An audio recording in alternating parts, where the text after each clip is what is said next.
Good afternoon. You are tuned into Ability Matters, a program that covers matters to do with abilities, disabilities and everything in between. Ability Matters is one of the longest running disability-related programs in the whole wide world. Starting as Headway On Air in 2007, you can now listen to podcasts of previous Ability Matters programs on YouTube and Spotify. Just search for Ability Matters. Ability Matters is brought to you by My Home Living Care, an NDIS registered...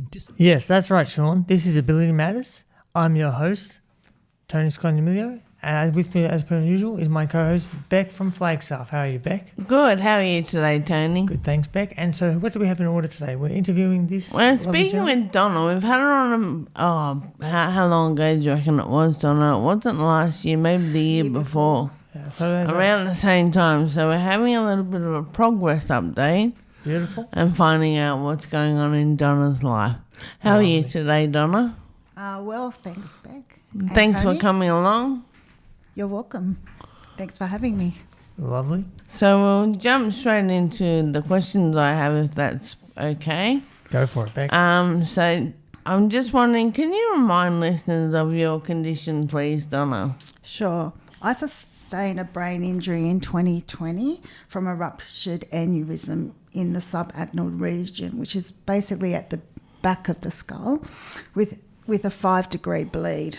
The bleed that I had was the worst bleed imaginable, and often people do not sustain life after a 5-degree bleed. So I did, and here I am.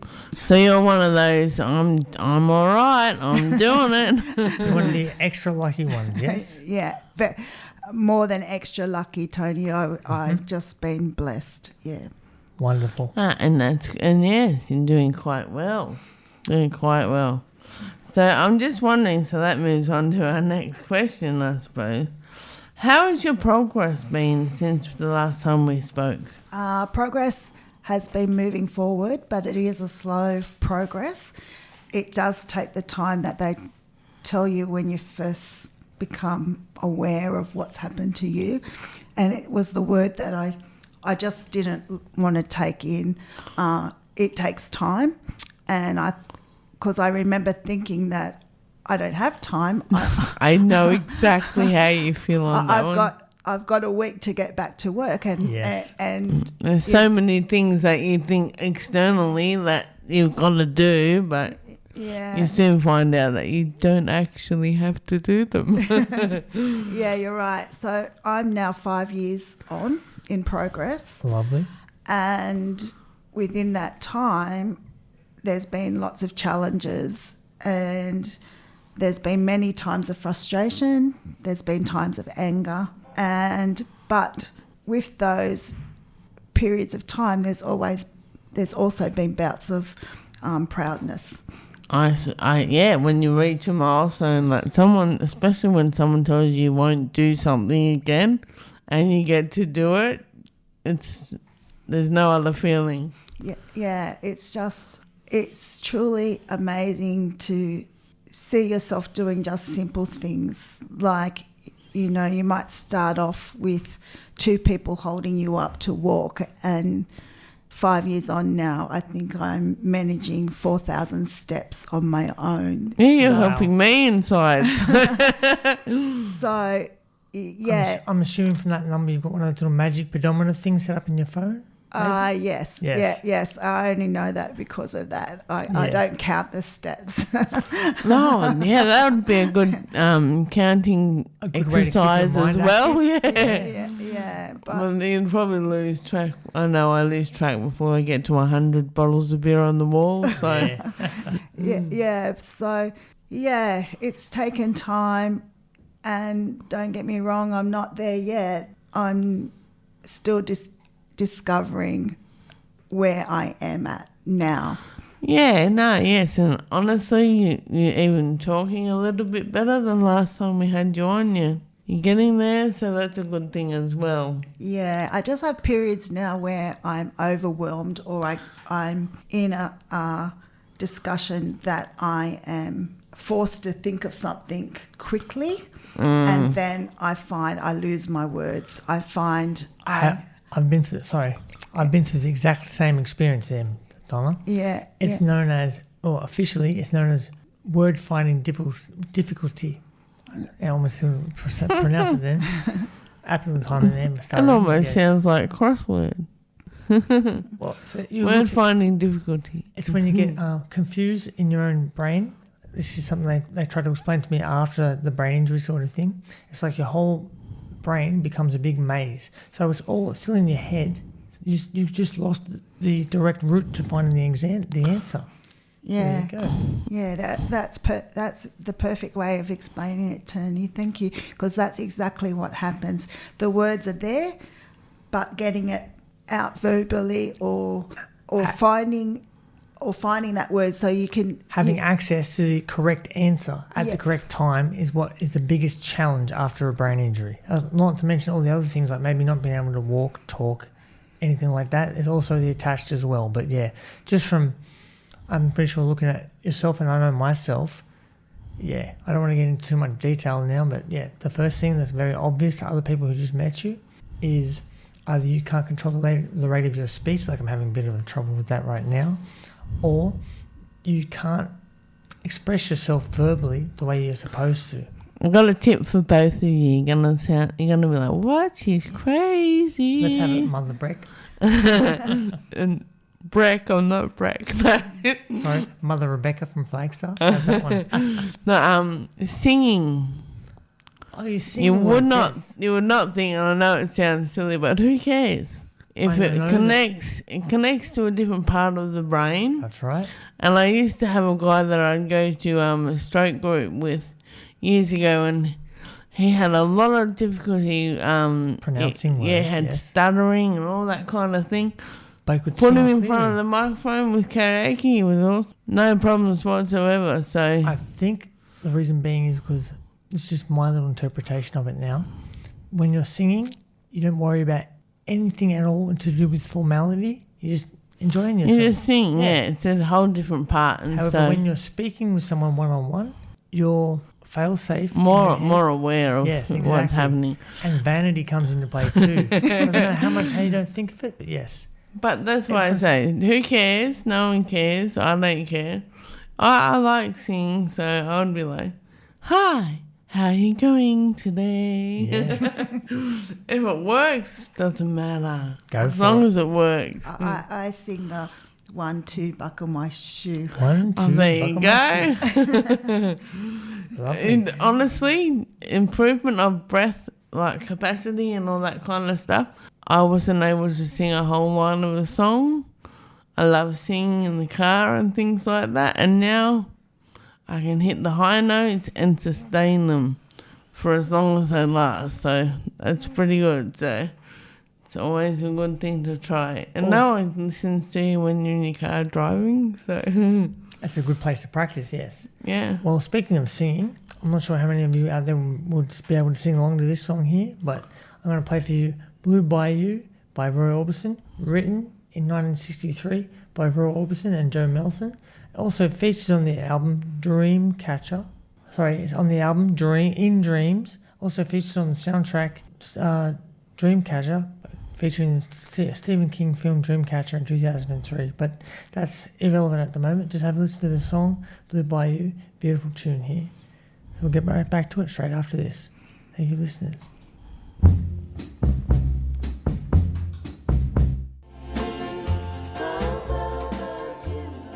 Yes, as I just said, the last song I just played for you then was Roy Orbison with Blue Bayou, written by Roy Orbison and Joe Melson in 1963. And thank you for that little bit of information there, Beck, because of course, obviously that song was off the album In Dreams. You also mentioned that you knew of a female singer who covered that song. And I did. And just did a quick little Google research there, and the most famous female singer who's covered that song is none other than Linda Ronstadt. Sorry if I mispronounced that. All good. Who covered it in 1977. Yeah, I used to listen to it all the time. My parents were quite in love with Linda Ronstadt when I was a kid. I'm sure they still might be, but if they... Yeah, no, I there remember my mum singing it. There you go, but yeah. Cool, a little bit of trivia. Lovely 2 cents worth. Thank you, Beck. No worries, let's get to the interview with Donna. Yeah. Okay, concerning let's her do it. rehabilitation and her condition, that sort of thing. An update from last time, yes? Yes, and some interesting information that people should know about strokes as well. Exactly. Then, see, I'm talking about the lady on the screen. Donna has some great information that can help a lot of people listening out there. So, but before that, I want to get back into the next question. So something has happened, or something exciting has happened in the last 6 months. Tell us more about that. One of the things that once you have had a stroke, you can't ever envision losing is getting from A to B. And it just takes total independence away. It takes your self-esteem away. It takes everything away. But the most exciting opportunity that has arisen in the last 6 months is that I pushed many hoops, and I can happily say that I am able to get from A to B around my house by driving myself. Yay! I got my license back. That's the most exciting thing. Also, you drive around your house? Is that what you just said? No. No. I know that's what you meant, but yeah. From A to B. Yes. Yeah, so I'm driving around my house area. Oh, I see. So Yes. I haven't You're driving broached. yourself. I'm driving myself. Sorry, I Okay. didn't really explain that properly. That's okay. But I'm driving myself. I'm driving in the quiet streets around my house. I haven't built the confidence yet to do freeways or busy roads or anything like that. But Wonderful analogy. But I can take myself to the local coffee shop and buy myself my coffee. I don't have to ask someone to take me anymore. And isn't that the most Lovely. exciting feeling that you get of independence and being able to do something for yourself again? The biggest goal I set for myself was to gain independence, and I felt that without being able to get from my house to a simple coffee shop and not being able to buy the coffee myself, I had lost independence. So this Confidence, yes? and a lot of confidence, Tony, a lot of confidence. So this is a slow progress, and I think I've only driven myself maybe 4 to 5 times, but I'm getting there.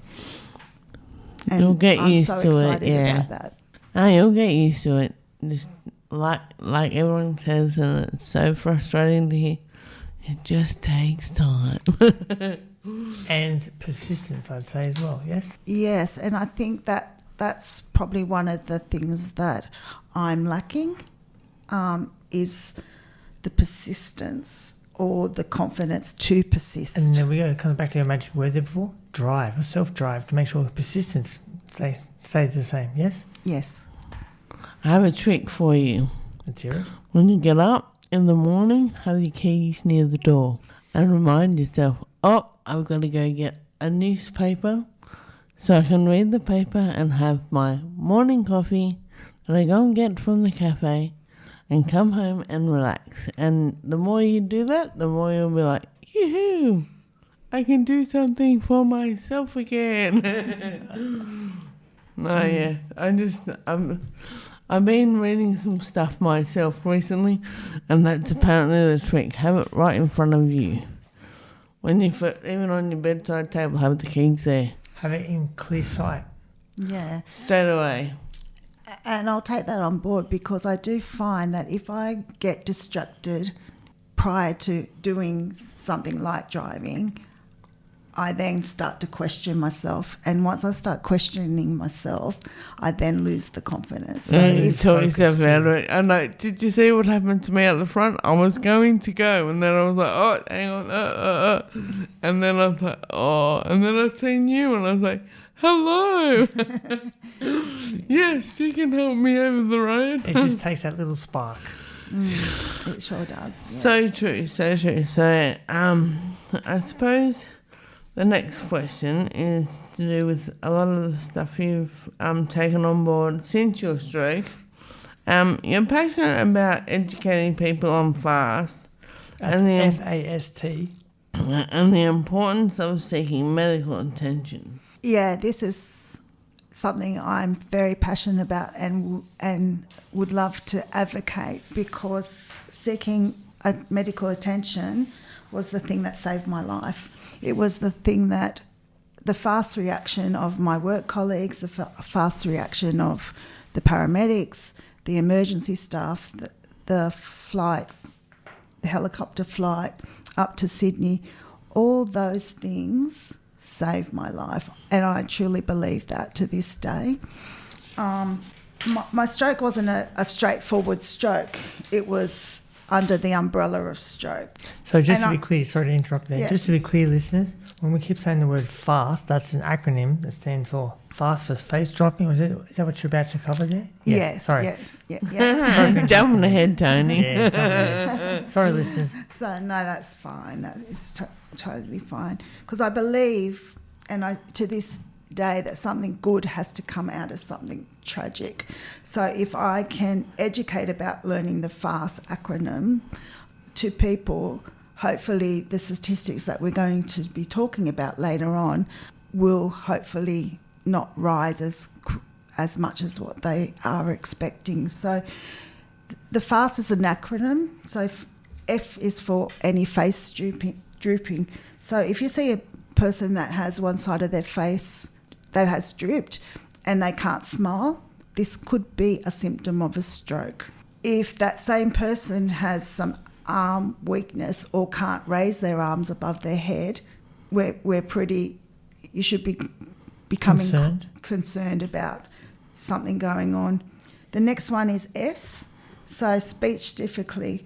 If they can't talk, or they can't talk at all, or their words aren't clear or slurred, then if they sound worse than me. Yeah. Oh. Like, actually, the way that you can say is if they sound drunk. That's what my mum said. Are you drunk? Yeah. Good drunken, example. Yes. And the T in the FAST rule is it's time to call emergency. You should be really concerned if you see any of these symptoms, because these people or that person needs medical help as soon as possible.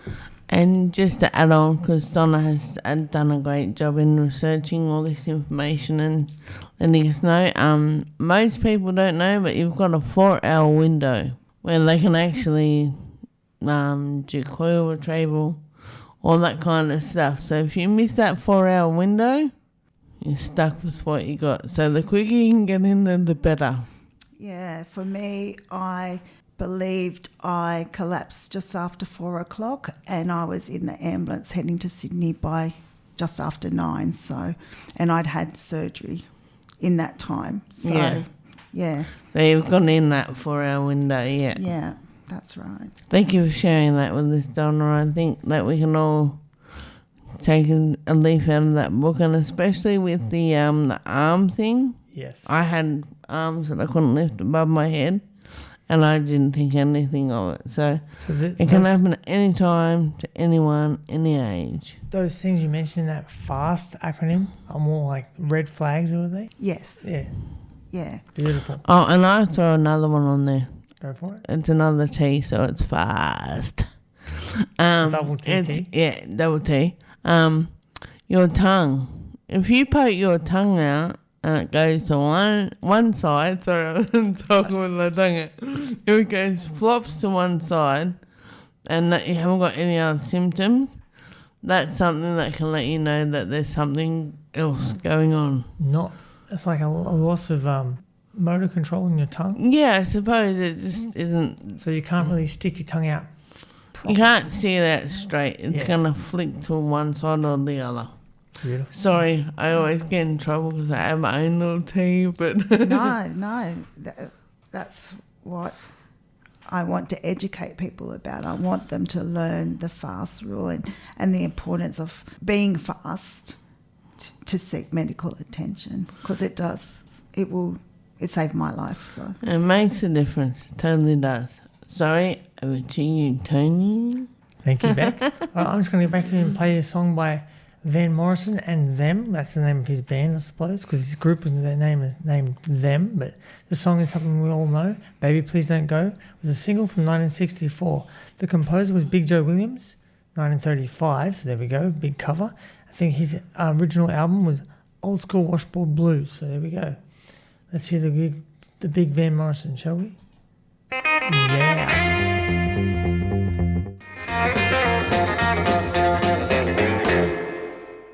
And Beck has a little bit further to add to that little fast acronym there. Go for it, Beck. Yeah, we're just talking while the music was going, and I was mentioning that I actually didn't have any of the fast symptoms leading up to my stroke. I got them when I had the stroke, but I didn't have them before. And so if there's something that is a bit off, that keeps happening all the time, don't ignore it. And it's a persistent thing. Go and see someone and make sure that there's something not going on underneath the surface. Most strokes happen somewhere in the brain, maybe the frontal lobe, the top somewhere, but mine was actually in the brain stem. Right. So I had kidneys were failing, breathing was becoming difficult, my face was losing circulation of blood and was becoming Hot. tingly all the Tingly, time, okay. yeah. And I had no idea what it was. I just thought something silly. I'm young. It's not a stroke. So if you had something for listeners out there right now, just some examples of the things that you felt make you become more aware that something wasn't right. Well, I wasn't aware of it at all. That's why I ignored it, right, being okay. so young. Yes. So if there's something that keeps happening frequently, Like that face tingly feeling? yeah. I was always look like a weirdo out at the club, slapping myself in the face, telling myself, just breathe. And my friend's like, what's wrong with you? But yeah, if you have something that's not right, that keeps happening, go and speak to someone and let them know, and don't leave until they give you an MRI or an ultrasound. You're talking about doctors now. Yeah, yes? don't leave. If you know there's something not right with your body, Don't let the doctors try and brush it off. yeah, or don't make it let them something talk you out of simple. it. Just Yes. say, look, I'm not leaving until you do something about it. Wonderful. There's a little bit of personal, lived experience, yes? Yeah, I suppose we'll Wonderful. call it that. Yeah. Okay, so let's get back to Donna. Yeah, Donna, she's got some really great information. So, More lived experience, I suppose. what are your tips to build confidence after the stroke, Donna? We've broached on confidence throughout the program, but most people have a massive impact on how they feel about themselves, and me included, once you've had a stroke. I'm 5 years on. I know I'm capable of things, yet my emotions still bring much doubt. That they talk about the realistic brain and the emotional brain, and sometimes not even just with people with stroke, but people with anxiety, people with mental health disorders will see that their emotional brain will be higher than their realistic brain, and that for me is what I'm part of discovering at the moment. So when you say emotional brain, do you mean more like the feeling side of things compared to maybe practical side of things? I'm not sure if Jason called this to you, the same thing you're Jason saying. Cusack, yes? Yes, from IBIS. Yes. Hey, Jason. Reactive brain. That's the one. So you emotionally versus- react, and that might trigger feelings within your body, and different emotions. Is that what Jason's talking about? Yeah, That yeah, only other people who have lived experiences themselves could relate to. that's right, yes. Right. Whereas the other one, what's the other one? Reactive and the practical side of things, wasn't it? Oh, sorry. Yeah, I don't I remember. call it the realistic brain. That's one, yeah. So the realistic I like brain your wording. the better. realistic brain is that, yes, you can do this, but the emotional brain is saying, hang on a sec, if I do this, I might Look bad. look bad. Or The fear, the embarrassment. Yes, it's a fear, that's right, yes. Yeah, so that's how I portray the two sides. How you describe it Yeah, very well. I like your way. So I now understand that rebuilding confidence takes time and is both complex in both the physical and emotional state. So that's when we're talking about the physical, you can, the emotional, but what happens if? So I wanted to share some strategies that I use to build, that I've been using to build confidence. And firstly is get rid of the negative people around you and thrive for your positive friends, because they're the people that will say you can do it. Give you support. Yeah, it's hard when you've got those negative people, and a lot of the time they don't even realise they're negative until you point it out to them. And even if when you do, they'll keep thinking, nah, that's just your real way of looking at it. I'm the best. I'm not doing anything wrong. And I love it. I always say there is no right or wrong. I'm sick of hearing that. Yeah. I don't want to hear the right way to do it. This is the way that works for me. Exactly. Your way. I know Frank Sinatra says my way, but there you go. Well, it is his way, I suppose. Exactly. Sorry, Donna. No, Continue. that's okay. Go for it, darling. I also enjoy doing lots of hobbies, so that just allows me to calm my body and thrive in a way. Thrive and get excited because I've completed something. So I do things and you've like created something. Yeah. So I do things like card making, jigsaw puzzles, reading. Sorry. No, a lot of people have forgotten the reading, especially when they're scrolling on their phone. Yes. Get a book, because it's amazing what can come out of those pages.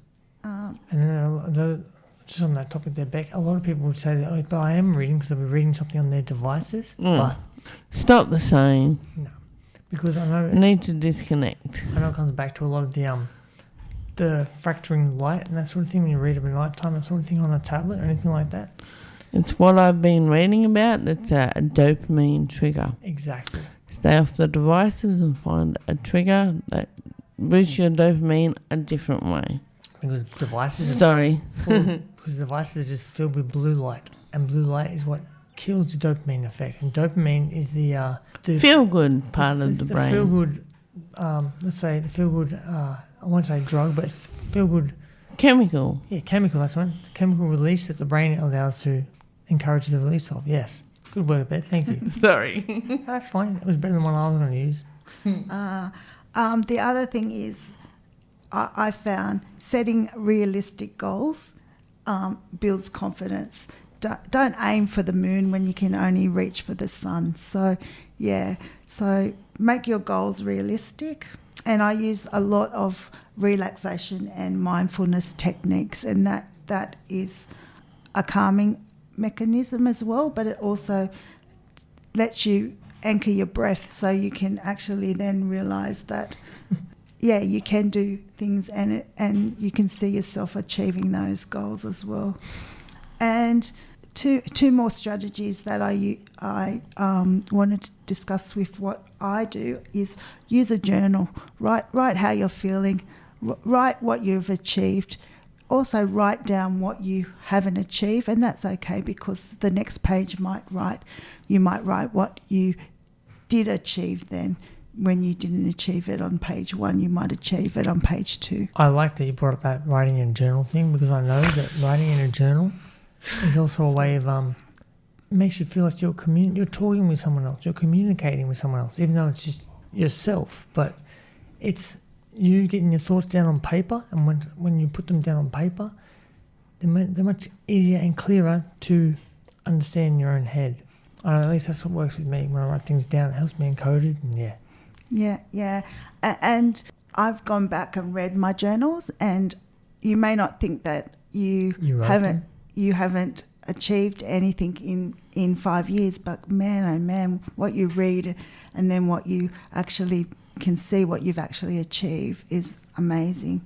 The bridge between then and now. Yeah, that's right.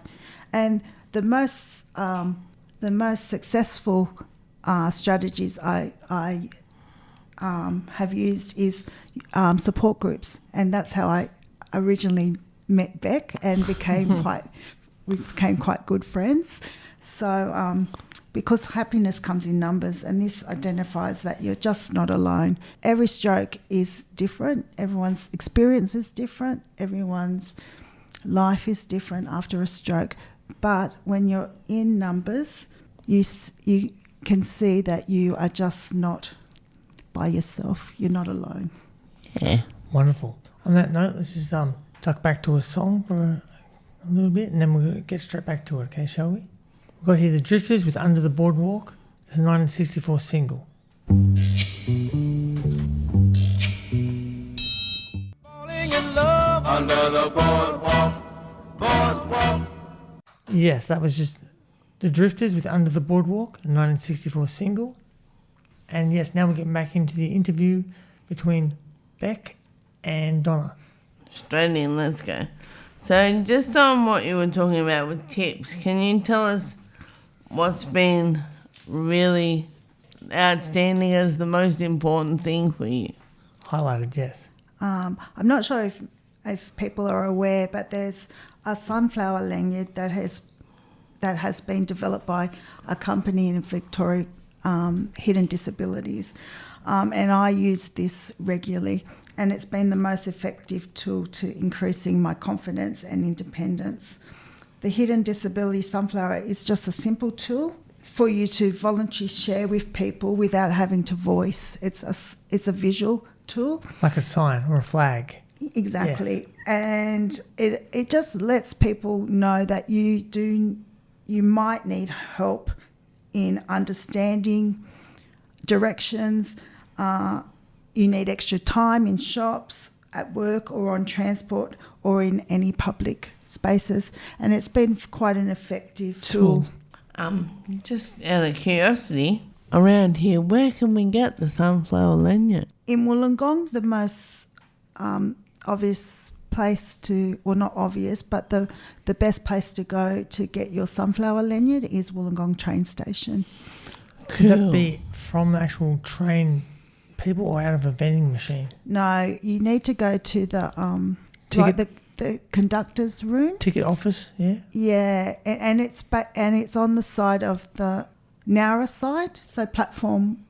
Is it platform 2? Platform heading south. Yeah, That's the best way I could say. Yeah, so it's not on the Sydney side, it's on the Wollongong side, and the train. Oh, the car park side. That's right. Yeah, and you just need to go to car parks. Yeah, go to the office, the station one master's closer to office, Wollongong, and just ask for a sunflower lanyard, and it's free.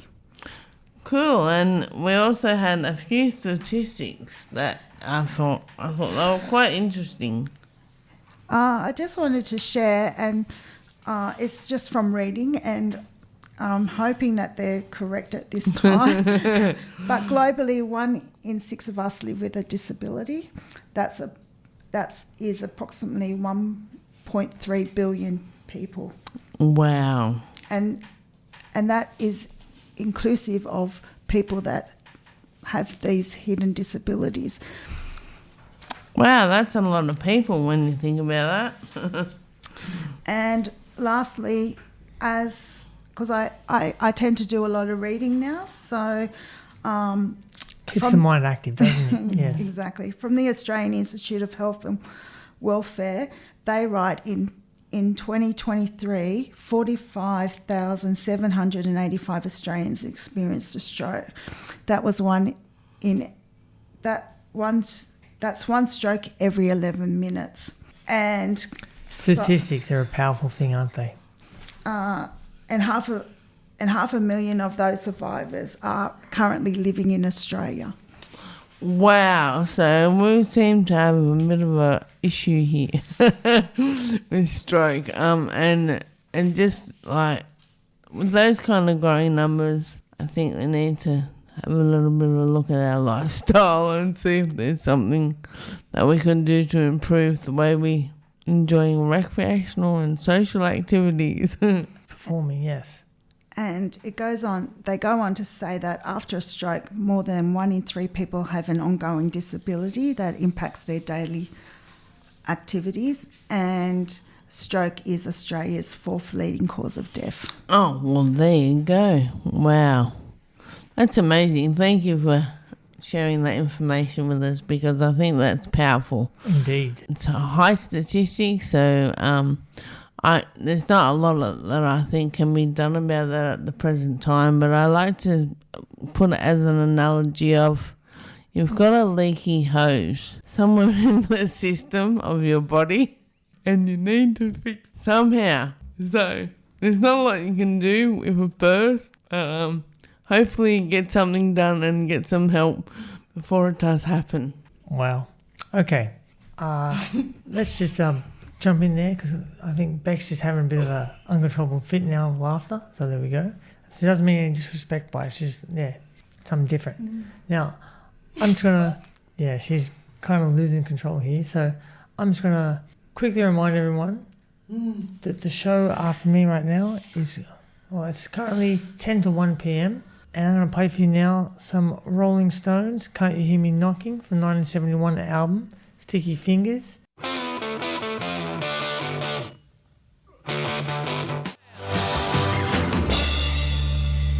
Yes, that was just the Rolling Stones with Can't You Hear Me Knocking from the 1971 album, Sticky Fingers. Of course, a very suggestive name there, but don't worry, it's just the way it went back in the 70s, so there we go. Oh, well, sorry about that, people. It's quite a funny... Bit of a non-related little joke there, I'm assuming. Yes? Couldn't stop laughing. Yeah. That's fine. You're only human. There we go. Everyone's reaction when I said leaky hose kind of made me laugh, because they were all laughing. But that's okay. Thank you so much for coming in today, Donna. Yeah, you're more than welcome. Thank you for having me again. No, it was great having you back for the update. Appreciate having you there. We might get you back again. And I'd just like to thank everyone. Have a great afternoon. Thanks for listening. And we'll talk to you again next week.